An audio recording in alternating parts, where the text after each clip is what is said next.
Hello, hello, hello, and welcome to the Religious Studies Project. It's Monday, and this week I'm on my own. We are increasingly busy, Chris and I, and this week, the way the dice fell meant I'm doing this episode on my own, but that's fine because this week's interview is by Chris, and it's with Kecia Ali on the subject of sexual ethics and Islam. Quite controversial, but that's good. We like that here. So I'll pass over to Chris, who will tell you a little bit more about the interview. Alongside the problematic dominant caricature of Islam as a violent religion, there's perhaps no issue so problematic in contemporary Western discourse on Islam than discussions surrounding sexuality and gender. Western stereotypes of the downtrodden Muslim woman are often countered by claims of Islamic scholars that women are more liberated, respected and secure within Islam than in other religions or in the secular West. Regular listeners to the Religious Studies Project will be unsurprised to learn that there's a lot more going on below the surface of these dominant discourses. Why are we even having this discussion about sexual ethics and Islam? How might one begin to study such a vast and problematic topic? What are some of the prescient issues that recur in this contested field? And what is the broader significance of this discussion for religious studies in general? To discuss these issues and more, I'm joined today by Kecia Ali, who is Professor of Religion at Boston University. Professor Ali is a scholar of religion, gender and ethics, whose work focuses mostly on the Muslim tradition with an emphasis on law and biography. She's currently Status Committee Director at the AAR and is a past president of the Society for the Study of Muslim Ethics. Her publication list is impressive and features 5 monographs, including The Lives of Muhammad, Marriage and Slavery in Early Islam, and most relevant to today's interview, Sexual Ethics and Islam, Feminist Reflections on Quran, Hadith and Jurisprudence, originally published in 2006, with an expanded and revised edition published in 2016. So first off, Professor Ali, welcome to the Religious Studies Project. Thank you for having me. And thanks for joining us here in Edinburgh in the Prince Al-Walid bin Talal Centre for the Study of Islam in the Contemporary World. That's a mouthful, isn't it? It is a mouthful, but they're graciously hosting us today, and we'll be sure to shout out about your lecture that you're doing this evening when we publish this podcast. So first off, Islam, sexual ethics. Why are we even having this discussion? Yeah, it's sort of impossible not to be having the discussion, really. I think the challenge is to find ways to have it that are productive and that don't just inadvertently reinforce the power of certain dominant discourses by contesting them, as if that's the only thing we do. Look, the question of gendered roles and rights and obligations is one that has been present since, as near as we can tell, the first Muslim community, right? Scripture records specific questions about women's and men's respective roles, relationship to each other, relationship to religious obligations, relationship to God, etc. Certainly, accounts of the Prophet's normative community are replete with gendered descriptions and contestations. Now, obviously, to what extent these reflect a 7th century community and to what extent they reflect 8th, 9th, 10th century reflections on that community and attempts to ascribe certain later normative patterns onto that community, that's a subject of debate among historians of early Islam.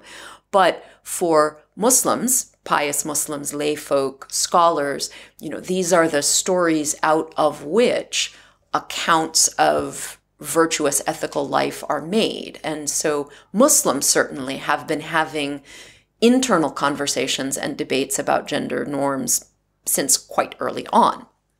Now, why are we having this conversation? Yes. Sexuality is always one of the things that comes up when someone wants to insult someone else, right? When one community or members of a community are looking for a way to stigmatize, oppose, define others sexuality is very frequently something that gets pressed into service, whether that's Protestants saying bad things about Catholics, Catholics saying bad things about Protestants, Protestants saying bad things about Catholics by likening them to Muslims, or the reverse, right? Sexuality frequently comes into play.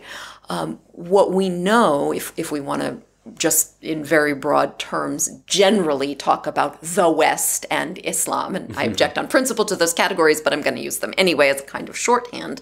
We see really that in the Middle Ages and in the early modern era, it wasn't Muslim oppression of women that was a problem for anybody. It was Muslim lustfulness and debauchery, right? And it's really in the 19th century, with the advent of European colonialism in Muslim-majority societies, Egypt, for instance, and also India, that Muslim men's oppressiveness towards women becomes part of a colonial discourse about civilization, right? What's very interesting is to look at the ways that the kinds of accusations leveled against Muslims have really changed over time. So not only from wantonness to oppression, but also you'll find that today one of the things that tends to get said about Muslims is, oh, they're so intolerant of homosexuality, they're so repressive, look how awful. Well, in the early modern era, and even into the 19th century, the claim was they're too tolerant of homosexuality. They are attached to the practice of sodomy, unlike us upright Brits usually, right? And look how awful they are compared to how moral we are, which is basically the gist of all of this. And of course, there are Muslims equally scandalized by, Western women's dress and the ways in which women and men outside the family interact. And that's an important link there then when you mention the Muslim perspective, because of course contemporary Muslims, whether we're talking scholars or lay people going about their lives, are having to articulate views against this dominant Western view. Yeah, I mean, I think part of what's particularly challenging for me as a scholar and for media, for lay folk, for religious studies teachers in the classroom is how do we talk about this in a way that actually recognizes the great diversity of perspectives among Muslims? Because, even that phrase, the Muslim perspective, it's one that gets bandied about a lot, including by many Muslims. And of course, part of what's interesting to me as a scholar of religion is how our claims to representing the authoritative Muslim perspective being pressed, right? What are the sources being cited? What are the extra textual authoritative norms being deployed? How much is it about where you got your degree from? How much is it about whether you have a beard? How much is it about whether the media is calling you to speak on their programs? And how much is it about the content of your ideas? Yeah, and that's something that comes up in is Aaron Hughes's Islam and the Tyranny of Authenticity. Absolutely. Which we've had him on the podcast before, and then he talked about something completely different. We're going to have to get him on again for that. But yeah, it's a very broad topic we're talking about here, sexual ethics in Islam. How does one even go about studying that? I know that you had your own particular approach, but... So the book Sexual Ethics and Islam really has its roots in two different things I was doing around the turn of the millennium. So I did my doctoral dissertation at Duke University about marriage and divorce in 8th to 10th century Sunni Muslim jurisprudence. At the same time, from 2001 to 2003, I was working part-time for the Feminist Sexual Ethics Project at Brandeis University, which was directed by Bernadette Bruton and funded by the Ford Foundation. And so for the dissertation, which I defended in 2002, I was really looking at about a dozen early Arabic legal texts. And for the Feminist Sexual Ethics Project, I was actually engaged in putting together a series of short essays for the site aimed at lay folks, not necessarily Muslim, looking for a general orientation to the Muslim textual tradition, so Quran, prophetic tradition, to some extent exegesis, to some extent the legal tradition, framing particular kinds of issues around female dress, issues around marriage, around divorce, around slavery, around same-sex relationships, but framed in a kind of general way that would make them accessible. And I also wanted to begin to address the ways Muslims today were talking about those topics. Sexual ethics and Islam really came together out of those two initiatives because on the one hand, what I found when I was looking at the way contemporary Muslims were talking about these topics is that they were often completely disconnected and in fact making claims that really contradicted sometimes the positions, but far more often the logic and the assumptions of the early legal tradition. And I wanted to put those two things into conversation, right? Put the 10th century and the 20th century, 21st century into conversation. And I was very frustrated by the kind of Islam liberated women apologetic that a lot of Muslims were presenting, and equally frustrated with the sort of patriarchal, protectionist, well, of course, patriarchy done right is the only true Islamic tradition that protects and respects women, which exists in a kind of funny tension with, no, the Quran and the Prophet Muhammad gave Muslim women all their rights, and so there's no need for patriarchy because Islam is against patriarchy. And none of these really grappling with what is it that's there in the texts. And that, when you mention Prophet Muhammad, is perhaps an excellent way for us to leap right into some of that analysis. I know that the undergrads at New College in Edinburgh will be quite familiar with the chapter of the book that focuses upon the Prophet's relationship with his wife Aisha. So maybe we could use that as an example of just these various competing discourses and how people use claims to authority to negotiate sexual ethics. Sure. So, of course, for the pre-modern Muslim tradition, Aisha is an absolutely vital figure, right? She is the youngest of the Prophet's wives. Many say his favorite wife, certainly after Khadija died, right, who was the wife of his younger years. And she's a scholar, and she's a contentious political figure. And certainly for the construction of Sunni identity and Shi'i identity, she becomes a flashpoint in those debates over loyalty, over succession, over precedence, right?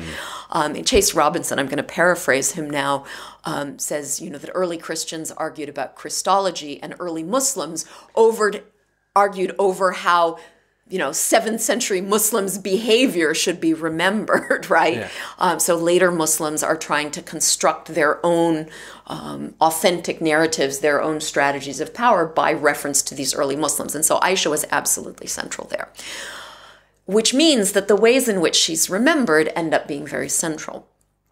The texts that are giving people fits today really are texts about her marriage in which she reports in the first person in hadith narratives, right, narratives of prophetic tradition, that she was 6 or in other versions 7 when the Prophet married her and 9 when the marriage was consummated. And there are other details sometimes given in these accounts. Now, it's useful to point out that this isn't something people were particularly worried about for a very long time. And it's actually really unusual that any of his wives' age would be so important in texts about the marriage, but this is there in the hadith compilations that we have from the 9th century. And this is similar, the ages that are reported by early biographers who maybe sometimes go as high as 10. But really, it's quite a young age that's reported in these texts. And Generally, over the centuries, Muslim biographers didn't particularly have any issue with this. Western biographers didn't particularly have any issue with this. None of them took much notice of it until we get to just about 1700, when Humphrey Prideaux, who is an Anglican clergyman, writes a very nasty biography of Muhammad as actually part of his ongoing debate with Unitarian Christians. And he says, oh, isn't this sort of amazing there in Arabia, which is the same clime as India, just like in all these other hot countries, right? The torrid zone, how women mature so quickly, right? And for him, Aisha's age of 6 and 8 is an indication of something that is sort of exotic and erotic. What he's worried about, though, is that Muhammad is marrying her to make an allegiance with her father, which shows that he is making a power grab, right, in service of his fraudulent imposture. And basically, it only is really in the late 19th, early 20th century that people start to maybe wonder about this a little bit, Western biographers. And by the late 20th century, it's making lots of people uncomfortable, including some Muslims. So the Arabic translation of Washington Irving, for instance, who had thought this was all very romantic in the middle of the 19th century, in 1960, when it's being translated in Egypt, the translator has a real note, right? And the original marriage has been demoted to a betrothal, and then the translator feels the need to sort of explain this. But by the time I'm writing Sexual Ethics and Islam, the context is different. And there are two very serious competing strains. There's a set of polemical accusations that Muhammad is a pedophile, which the Reverend Jerry Vines has linked in an epithet as demon-possessed pedophile, right? So he's linking a very old accusation against Muhammad with a very new one, a sort of medicalized rhetoric of evil, right? And then you start to have Muslim apologetics around this question, which say several things. One is that, well, things were different back then, right? And a version of that is what a number of secular, sympathetic Western academics have also said. And then the other thing that you get is, well, these texts really aren't reliable on this point, right? And the thing that I point out in Sexual Ethics and Islam is it's completely fine if you want to make that argument, but then it's a problem if you turn to those texts as absolutely true on everything else.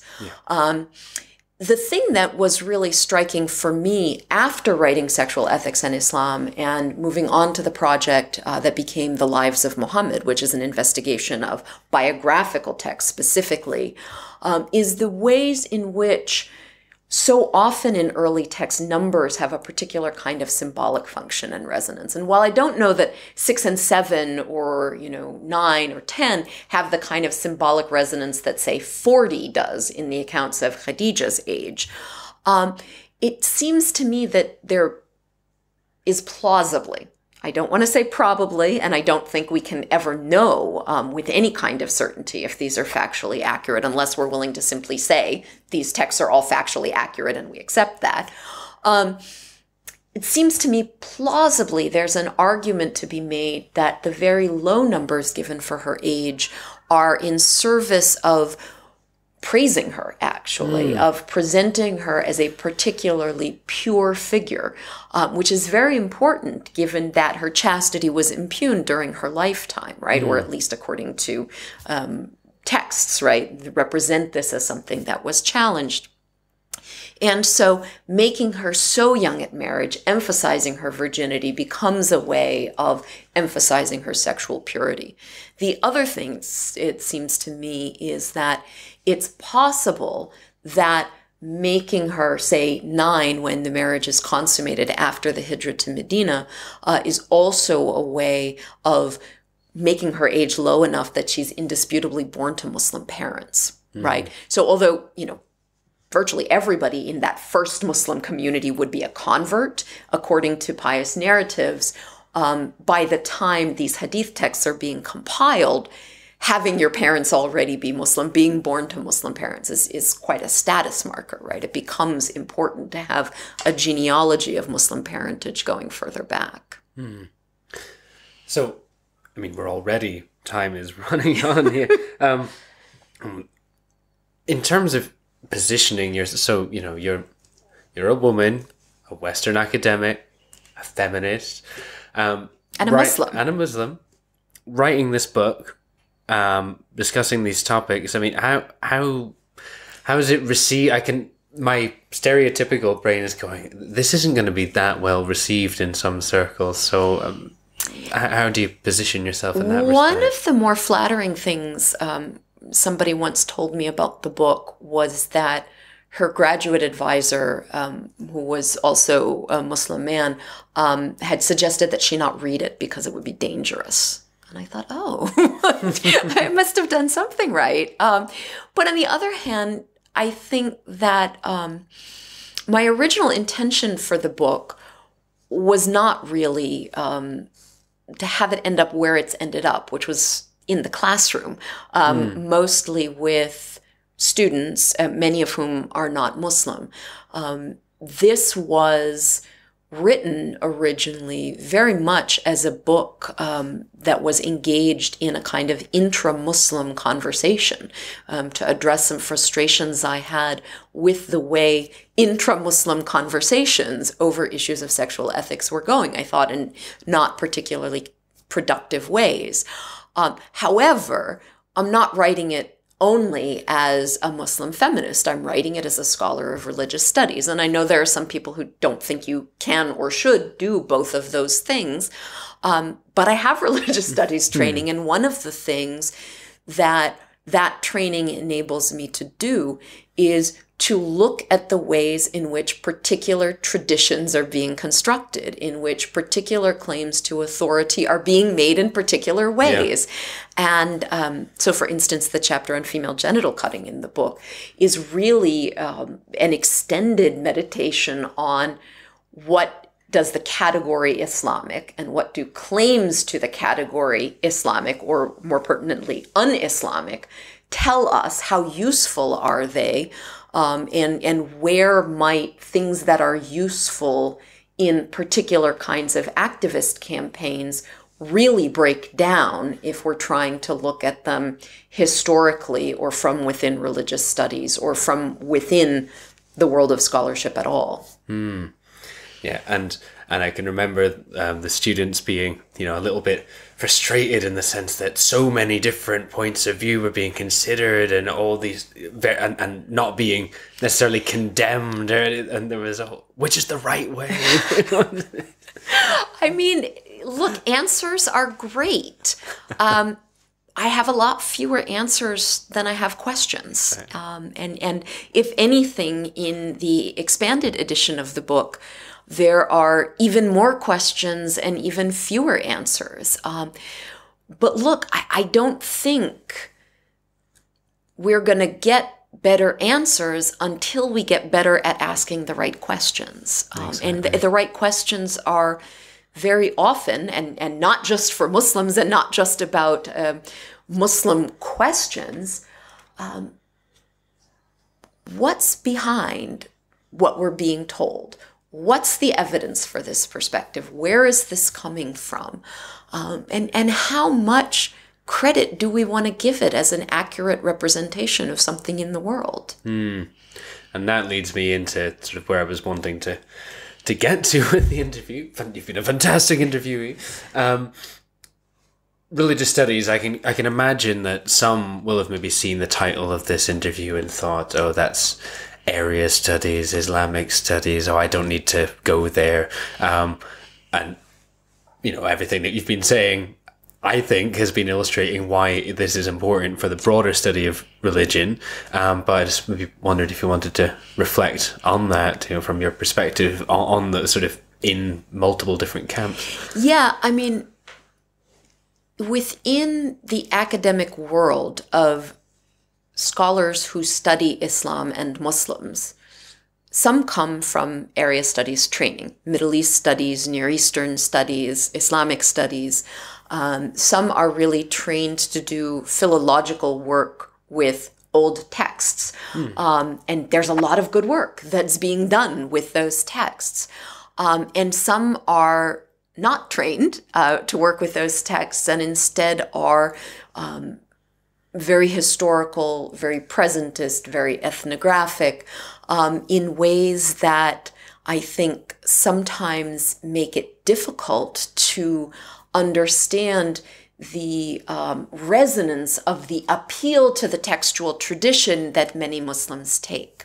I'm very fortunate in that the American Academy of Religion brings together in the program units that study Islam quite a fabulous group of scholars who have expertise and training in a variety of different disciplines, but who are committed, at least some of the time in their professional engagement, to religious studies as a discipline, which is, of course, inherently interdisciplinary, of necessity.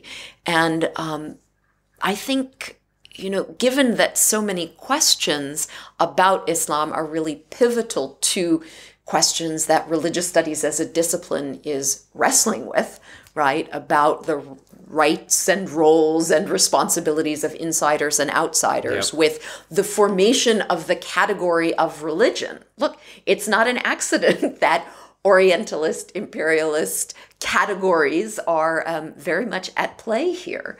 I think it's tremendously important that Islamic studies be having conversations with folks in religious studies and vice versa, to the extent that you can even draw distinctions between them. Absolutely.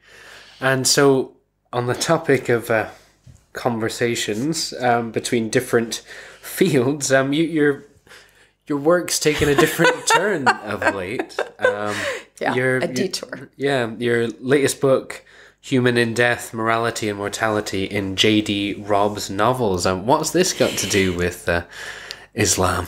Well, at one level, nothing. And at the other level, I suppose, everything. I read these novels recreationally. It's a series that's been ongoing for more than 20 years, published by Nora Roberts, who's a premier American author of popular romance under the pseudonym J.D. Robb. They're police procedurals set in New York circa 2060, and I read them.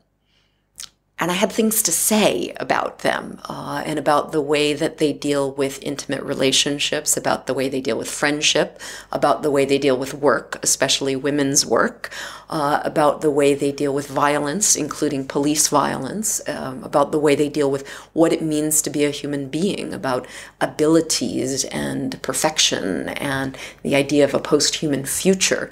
And I think that to the extent that this book connects to my other work, it's really around the questions of ethics, what it means to live a good, ethical, virtuous life in connection with other human beings in a given set of circumstances. I trained as a historian before I moved into religious studies, and one of the things that comes up again in this series, just like it comes up looking at 8th and 9th century legal texts and biographies, is that understanding the present is sometimes best done from a distance. And so looking comparatively at the past, looking at one possible imagined future, can give us a new perspective on the world we're living in right now. Wonderful. And that also illustrates even more the importance of your work with Islamic texts and with contemporary Islam, with sexual ethics. And it's been fantastic that we've been having this conversation on International Women's Day. So I know this won't be going out for another few months, but just to get that onto the recording from the Alba Leeds Centre. And I think we're going to have to draw that to a close there, but it's been fantastic speaking with you, and I wish you all the best for the lecture this evening, which will, if the recording goes okay of the lecture, we'll link to from this page, and everyone can see it and hear it in all its glory. Thanks. Thank you. That was certainly a provocative and very topical subject, and we are particularly glad to have more coverage of Islam on the Religious Studies Project. It sometimes seems like we don't cover some of the world religions. I'm making quote marks in the air there, as much as we should. And there's a few reasons for that. One is that very often definitional and theoretical issues are easier to show on the interesting sort of marginal cases. So things like new religions, indigenous religions, non-religion, stuff like that give us more opportunities to talk about, how these relate to the idea of religion and these kind of ideas. But it's also because in some cases, and this is the case with definitely with Islam and Hinduism and Buddhism to a degree, and in a slightly different way with Christianity, but RS as a subject, and particularly RS departments in universities, are becoming more area studies orientated, and our colleagues are perhaps more likely to be focused on their subject and less in cross comparison and broader theoretical issues than they were in the past. So it's actually quite difficult to get interviewees who are able to do the kind of cross-cultural and theoretical issues that we're very interested here at the Religious Studies Project. So when we do get one, we're always very pleased. And I'm happy to say we do have some others on Islam coming up soon. Next week, however, we stay with the idea of sexual ethics with an interview on Tantra. And that's an interview with Douglas R. Brooks, and it was recorded by Dan Gorman, one of our new interviewers. So do come back next week to hear that. Don't forget to come back for the Opportunities Digest on a Wednesday and the response on a Thursday, as always. I would also very much like to urge you to consider donating to our Patreon account. We've just set up a Patreon page, and you can find that at www.patreon.com/ProjectRS, or just search Project RS when you get to Patreon.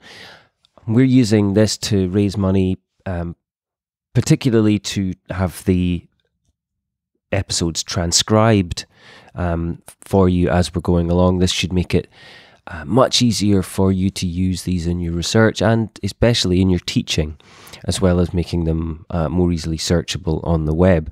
But also, once we've got enough money to cover that, any other funds will go to continuing to develop the Religious Studies Project and keeping it free at point of use for you, and to develop in new directions in the future. Chris and I have been working on this project for over 5 years now, and completely for free. We're giving up a lot of our time, and this is becoming more and more challenging as our careers develop and as the projects get larger and larger. We could hardly have believed the international scope of the project when we started it 5 years ago, and in order to continue to develop it, we need to be working quite a lot behind the scenes to develop infrastructure and make new contacts internationally, and setting up systems by which things work in a format that's never really been done before. So we would appreciate any support you would give us, even if £1 will go a long way to helping us out. You can set up one-off payments or a regular micro payment if you like. I would especially encourage you to think about this if you've used it in your teaching. Perhaps your department might be prepared to contribute a few pounds to the project, given that you may have used our material, which was given free in your teaching.